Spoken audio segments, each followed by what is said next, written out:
যে বাংলাদেশের রাজনীতিতে বিএনপি বিভিন্ন সময় বড় বড় ধরনের সংস্কারের ক্ষেত্রে অগ্রণী ভূমিকা পালন করেছে।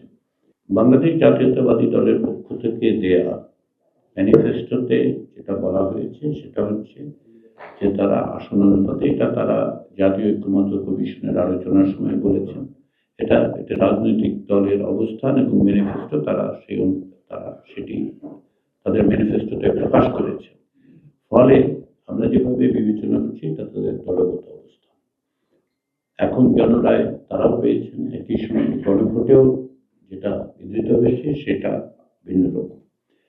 আমি বিশ্বাস করতে চাই যে রাজনৈতিক দলগুলো, বিশেষ করে যেহেতু আপনি বাংলাদেশ জাতীয়তাবাদী দল বিএনপির কথা উল্লেখ করেছেন, আমাদের মনে রাখতে হবে যে বাংলাদেশের রাজনীতিতে বিএনপি বিভিন্ন সময় বড় বড় ধরনের সংস্কারের ক্ষেত্রে অগ্রণী ভূমিকা পালন করেছে। আমি এই বিষয়ে বিশেষভাবে উল্লেখ করতে চাই, 1991 সালের নির্বাচনে যদিও জাতীয়তাবাদী দল সংসদীয় ব্যবস্থার কথা বলেননি, কিন্তু সংখ্যাগরিষ্ঠতা পাওয়া সত্ত্বেও সরকার গঠনের পরেও বাংলাদেশের মানুষের যেহেতু একটা আকাঙ্ক্ষা ছিল যে সংসদীয় ব্যবস্থা প্রত্যাবর্তনে, সেক্ষেত্রে বাংলাদেশ জাতীয়তাবাদী দলের প্রধান, তৎকালীন প্রধানমন্ত্রী খালেদা জিয়ার নেতৃত্বের সরকার এবং সংসদ সেই বিষয়ে সংবিধানের সংশোধন করেছেন এবং গণভোটের মধ্য দিয়ে জনসম্মতি নিয়েছে। আমরা এটাও দেখেছি যে বিভিন্ন সময় জুলাই গণঅভ্যুত্থানের আগের থেকে বিভিন্ন রাজনৈতিক দল, বিশেষ করে জাতীয়তাবাদী দল, তাদের সংস্কারের কর্মসূচি দিয়েছিল, অর্থাৎ সংস্কার করার বিষয়ে তাদের অঙ্গীকার সুস্পষ্ট। এবং বিএনপি অতীতেও যখন ক্ষমতায় থেকেছে বড় বড় ধরনের সংস্কার প্রক্রিয়ায় তারা অগ্রণী ভূমিকা পালন করেছে। আলাপ আলোচনার মধ্য দিয়ে সেই জায়গায় তারা এসেছেন, তাদের অবস্থান সংস্কারের পক্ষে। ফলে আমাদের বিশ্বাস যে আলাপ আলোচনার মধ্যে জনরায়ের ভিত্তিতে অন্যান্য দলগুলোর সাথে আলোচনা, জনসমাজের আকাঙ্ক্ষা, সমস্ত কিছু আমাদের জাতীয়তাবাদী দলের নেতৃবৃন্দ বিবেচনায় নেবেন। বক্তব্যটা বলি তাহলে বোধহয় বুঝতে সুবিধা হবে। সেটা হচ্ছে গণভোটের যে প্রস্তাব উপস্থাপন করা হয়েছিল সেগুলোর ভিত্তিতেই জনরায় একভাবে এসেছে।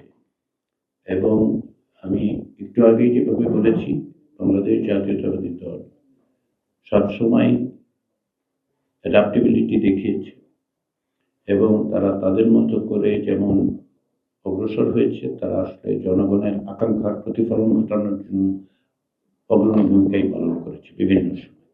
ফলে আমরা আশা করতে পারি যে তারা এগুলো বিবেচনায় নিয়েই তারা দেশ শাসনের ক্ষেত্রে, সংবিধান সংস্কারের ক্ষেত্রে অগ্রসর হবে। শুধুমাত্র আক্ষরিক অর্থে বিবেচনার চেয়ে আমার মনে হয় যে এটা বিবেচনা করা যথাযথ হবে যে রাজনৈতিক দল হিসেবে সব দল তাদের প্রাজ্ঞতার প্রকাশ ঘটাবে এবং জনগণের যে আকাঙ্ক্ষা, সেই আকাঙ্ক্ষার প্রতি যেহেতু তারা অঙ্গীকারাবদ্ধ, তারা দীর্ঘদিন ধরে সংগ্রাম করেছেন, নিপীড়িত হয়েছেন, তাদের যে নিপীড়ন নির্যাতনের মুখেও তারা যে দৃঢ়তা দেখিয়েছেন, সব রাজনৈতিক দল বড় দল হিসেবে বাংলাদেশ জাতীয়তাবাদী দল নিঃসন্দেহে সেটা মোকাবিলা করেছেন। আমাদের আশা বিশ্বাস যে তারা এগুলোকে বিবেচনায় নেবে। চূড়ান্ত কথাটা বলার জন্য সময় এখনো আসেনি, কারণ প্রক্রিয়াটা মাত্র শুরু হচ্ছে। জাতীয় সংসদ এবং সংবিধান সংস্কার পরিষদ বসবে, আলাপ আলোচনা হবে, বিভিন্ন বিষয়ে ব্যাখ্যার প্রশ্ন উঠবে, সেগুলো রাজনৈতিক দলগুলোর মধ্য থেকেই এটার সমাধান নিঃসন্দেহ হবে। আমি আমার বক্তব্যে জাতীয় ঐক্যমত্য কমিশনের আলোচনায় সকল রাজনৈতিক দলের অংশগ্রহণের কথা উল্লেখ করেছি এই কারণে, এটা আপনাদের সামনেই ঘটেছে এবং আপনারা দেখেছেন যে প্রত্যেকটি রাজনৈতিক দল অত্যন্ত আন্তরিকতার নিষ্ঠার সময় দিয়ে এবং বিবেচনা করে আসলে অংশগ্রহণ করে অগ্রসর হয়েছে এবং প্রচুর সময় তারা দিয়েছেন, যেগুলো তাদের সাংগঠনিক কাজের থেকে বের করে এনে দিয়েছেন। ফলে আমরা আশা করি যে তাদের এই অঙ্গীকার, তাদের এই আন্তরিকতা, তাদের এই প্রচেষ্টা সংস্কারের অব্যাহত থাকবে।